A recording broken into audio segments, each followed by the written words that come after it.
Mtazamaji wa The World News katika kipindi hiki cha ulimwengu wa siasa, mimi ni Adam Hussein. Gazeti la Middle East Monitor linasema kwamba vita vya Iran huenda vikawa mwisho wa kisiasa wa Benjamin Netanyahu, waziri mkuu wa Israel. Kupitia tovuti ya Middle East Monitor imeandika makala ya uchambuzi kuhusu mashambulizi ya kichokozi ya Marekani na Israel, na ikisema vita ambavyo Benjamin Netanyahu amejiandaa kwa ajili yake kwa miaka mingi yumkini vitapelekea kutengwa kisiasa na kuporomoka kwake. Hata hivyo, vita hivi ikiwa Israel itashindwa, ni wazi kwamba ni anguko kubwa la waziri mkuu wa Israel Benjamin Netanyahu, lakini pia hasara ambayo wakati huu Israel inapitia ni moja kati ya mambo ambayo yatamwangusha kisiasa waziri mkuu huyo. Donald Trump anafadhilisha kufika mapatano na Iran na kuepuka mapigano mapana zaidi katika eneo la Asia Magharibi badala ya kuingia katika vita vya muda mrefu.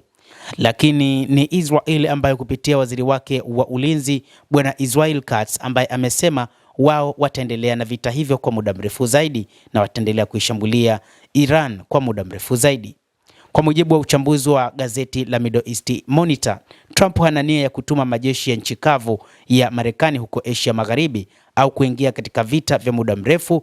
Yumkini atajiondoa katika vita hivyo vya sasa baada ya kufikiwa mapatano ya aina fulani au kutangaza ushindi wa kisiasa, suala ambalo litaiweka Israel katika nafasi ngumu sana.